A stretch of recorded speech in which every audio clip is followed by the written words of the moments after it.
Você provavelmente está errando na decoração da sua sala e isso está te fazendo perder o tempo de qualidade com a sua família. E como agora está chegando a época de férias, a gente sabe que a família fica mais em casa, reunida, aproveitando esses momentos, a gente vai compartilhar com vocês 5 erros que possivelmente vocês estão cometendo.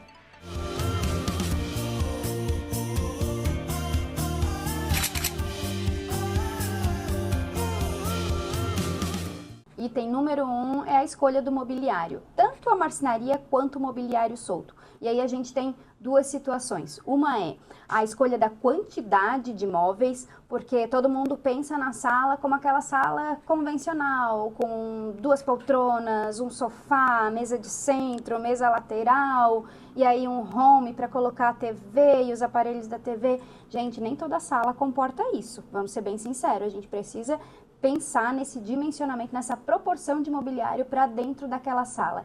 E outra questão é o design do mobiliário, sim, porque além da quantidade, a gente tem a questão do peso estético. Às vezes a pessoa quer aquele super sofá confortável e tal, que seja retrátil, que tenha braço não sei das quantas, isso pesa no visual. A gente hoje tem estofados que permitem ter também esse conforto, mas com um design muito mais elegante. Isso envolve um pouco mais de custo, porque uma peça dessa sim, ela tem um custo agregado, porque ela é uma peça muito bem desenhada, muito bem pensada, muito bem escolhida. Hoje, as salas não são tão grandes assim e a gente tem passado muito tempo, então esse tipo de mobiliário, ele vai comportar essas questões que eu falei, tanto de estética, né, quanto de função. Então, de repente, para a sua sala, que não é tão grande, às vezes um painel mais limpinho, com a escolha certa dos aparelhos, dos equipamentos que você vai ter, tentar colocar ele mais escondidinho e colocar o receptor de infravermelho mais à mostra e deixando os aparelhos escondidos, já vai dar uma limpeza no visual, isso vai ser bem legal. Pensar que não precisa ter 2 poltronas, pode ter só uma poltrona com chaise bem confortável e escolher esse sofá, né, que eu acho que é o carro-chefe da sala, né, além da televisão. Não existe sala sem sofá. Né? Não existe, né? Dá até para tentar, a gente aceita o desafio, mas não existe.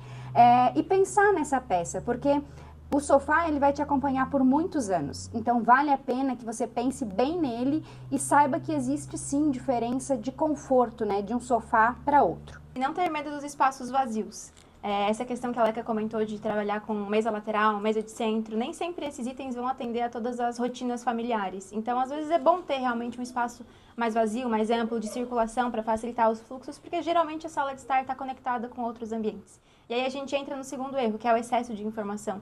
Quando a gente já erra na parte das peças essenciais, né? Colocar um sofá que seja muito robusto e desproporcional com a sala, isso já causa um peso visual muito grande.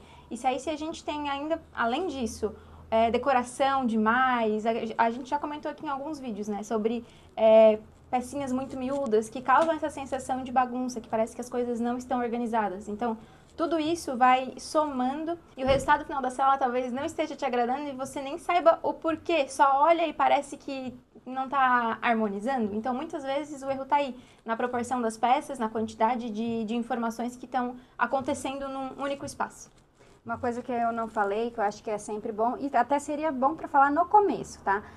Tem sempre que se atentar à função que vai ter aquela sala. Porque se ela é uma sala para ver televisão, a gente vai pensar no uso dela para ver televisão, tecnicamente, funcionalmente e esteticamente. Se ela é uma sala que ela é televisão e receber alguém, ela vai ter que casar essas funções. E saibam que não é fácil, né? A gente ter um espaço muito confortável e que seja esteticamente bonito, por isso que a gente está aqui, para fazer esse papel, né? De casar as duas coisas. Então, esses excessos de informação, unidos às outras estratégias e erros que a gente vai falar aqui, ele merece um tempo legal de pensamento, porque pense que você quer ter o máximo de conforto naquele espaço. E aí a gente já pode entrar no erro número 3, que é deixar o conforto de lado. Então, se a sala ela vai ter essas funções, apesar de que ela seja só uma sala para receber, ela precisa ter um certo conforto. Então, por isso que é muito importante essas peças, principalmente os estofados, né? Sofá, poltrona, banquinhos, que eles sejam testados. Então, por isso que a gente sempre gosta de indicar para os nossos clientes irem até as lojas e realmente experimentarem, sentarem, verem se vai se adaptar ao gosto deles, porque isso é muito particular, né? A Leca, por exemplo, gosta de estofados mais durinhos. Eu já gosto de estofados que são um pouquinho mais moles. Então, existe essa diferença e é muito importante levar isso em consideração na hora de fazer as escolhas. Então, aliar tanto a parte de design, proporção, tamanho de peça adequado para o espaço, mas também o conforto ideal para cada família que vai estar comprando ou adquirindo essa peça para a sua sala de estar. Daí eu vou puxar aqui um erro bônus. Enquanto a Maria estava falando, eu estava pensando aqui. Talvez eu tenha aparecido com uma cara estranha, mas é porque eu estava pensando e refletindo. Não é incomum que alguns clientes apareçam pra gente falando que vão ver que é igual e que vão ver na internet. Eu acho que esse é um erro fatal, assim, porque o estofado, se você não sentar e não testar e não conhecer a procedência, a gente agora está falando com propriedade depois da visita técnica que a gente fez, se não conhecer a procedência, como é que vai garantir ele por muitos anos? E vamos pensar junto aqui, já são coisas que a gente paga caro, paga bastante, tem um valor agregado. Então, se tu já paga bastante, não vale a pena pagar um pouco a mais por algo que realmente você se certifique que é bom? E aí é onde eu acho que comprar nas lojas físicas, ou de marcas que você conheça, mesmo que não seja numa loja física, vale muito a pena. Porque na loja física tu vai, tu senta e tu tens o respaldo da assistência da loja. Né? Então, esse eu acho que é um erro bônus que não estava aí nas nossas contas, mas que fica aqui o puxão de orelha para todo mundo. Não cometam esse erro. E esse erro todo mundo comete em todos os lugares, que é a questão de iluminação. Vou falar dos nossos casos, das nossas vivências. E a Maria está aqui que não me deixa mentir, né? Todos os clientes perguntam, mas vai ficar bem iluminado? E isso é um erro já na pergunta, se vai ficar bem iluminado. Porque para nem todas as funções a gente precisa de muita iluminação.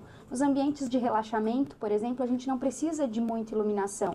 Aliás, isso é o contrário. A gente precisa de um ambiente que prepare a gente para relaxar. Então, se a gente está numa sala que a gente quer bastante estímulo, a gente vai usar iluminação que estimule. Né? Vamos supor, é uma sala de jogos. Legal ter uma iluminação que estimule ali. E não necessariamente muita iluminação, mas a iluminação certa, né? Nos tons certos, nas cores certas. Eu vejo gente que gosta de RGB. Eu, para várias coisas, acho bem cafona, mas se for numa sala de jogos, né? Onde a pessoa vai jogar videogame, que é uma ação ali, legal. Tá? Então, a iluminação, vê como ela tem pontos bem básicos, assim. Eu preciso de relaxamento, eu preciso de uma iluminação baixa. Eu vou ver televisão, eu não posso ter aquela fita de LED na altura dos olhos, porque a iluminação da fita de LED vai competir com o que eu estou vendo na televisão. Então, se eu quero ter uma iluminação de cinema, por exemplo, e basta vocês verem no cinema, não tem mais nenhuma luz, exemplo, né? Não tem mais nenhuma luz te atrapalhando. O que tem no cinema é uma luz de rodapé, uma luz indicativa para você não perder o caminho. Só para balizar, né? Só para balizar. Então, a gente tem que pensar nessa função. Não, mas a minha sala eu também vou receber. Vamos voltar na função que ela vai ter. Então, dá para ter uma iluminação de quadro e aí a gente consegue criar cenas. Mas aquela luz lavada para tudo, que acaba tirando a graça e a cor do que tem que ser visto, é errado para várias funções, inclusive para sala de estar, de TV, enfim. E um outro ponto também, erro, né, com relação à iluminação, é a questão do ponto centralizado. Muitas vezes as pessoas perguntam, mas não vai ter nenhum ponto no centro da sala? Não, porque essa luz também vai competir com a luz da TV, mas principalmente vai ofuscar os olhos de quem está sentado no sofá. Então, é só prestar atenção. Provavelmente essa luz sempre vai ficar apagada na hora de assistir TV, então não tem por que ela estar ali. A gente consegue iluminar o caminho, né? Se for, por exemplo, uma área de passagem de circulação, iluminar o caminho com essas outras estratégias, com um outro tipo de iluminação para essa função adequada, né? Então a iluminação é um ponto que é realmente muito importante e merece um cuidado especial. E o quinto erro a gente já acabou falando lá junto com a parte de mobiliário, mas é para prestar atenção na dimensão, né? Na dimensão desse mobiliário. Então, vai pensar que eu quero colocar um sofá para 3 pessoas, para 3 lugares. Se você colocar um sofá muito pequenininho, não vão sentar 3 pessoas ali, porque a do meio vai se sentir enclausurada, claustrofóbica. Não dá, não serve. O oposto também, se você tem uma parede muito pequena, cuidado para não comprar um sofá muito grande. Eu quero ter uma mesa de centro. Será que você precisa dessa mesa de centro? e essa mesa, eu quero uma mesa bem grande, mas será que a sua sala comporta? Não vale a pena investir então em mobiliários mais versáteis, numa mesa lateral que vai servir quando tu vai receber uma visita, mas que quando tu vai fazer aquele lanchinho no sofá, tu consiga botar ela para frente do sofá e apoiar um copo. Então tem que pensar nessa proporção e nessa funcionalidade também, tá? Eu acho que aí fica amarradinho 5 erros que vocês não vão mais cometer. São vários itens que a gente tem que pensar na hora de constituir uma sala de estar. Parece um ambiente mais simples, porque afinal, vai pouca marcenaria. Mas se a gente for pensar em todas as funções que ele tem, são muitas coisas. Por isso que a função do arquiteto para esse espaço também é essencial. E vale também vocês colocarem sempre na balança, né, qual é a necessidade fundamental daquele espaço. Porque daí a gente consegue também enxugar e deixar ele muito mais utilizável e muito mais gostoso. E eu espero que vocês consigam fazer isso ainda a tempo do Natal, a tempo das férias, para começar a curtir esses momentos. E aí, se vocês colocarem algo em prática do que a gente falou por aqui, não esqueçam de postar uma fotinho, marcar a gente, enviar lá que a gente vai ficar bem feliz em saber. E se quiserem saber mais dicas, né, ficar acompanhando aqui tudo que a gente compartilha com vocês, se inscreve no canal. Curte esse vídeo se você gostou de tudo que a gente deu de sugestão aqui de melhoria. E acompanha também a gente nas nossas redes sociais. Até o próximo. E se a gente bagunçou muito a sua cabeça, procura a gente para te ajudar. A gente pode trabalhar com consultoria, a gente pode fazer um projeto, a gente tem equipe que te ajuda na sua obra também. Então, vamos fazer aí um 2025 bem diferente e bem aconchegante. Tchau, tchau!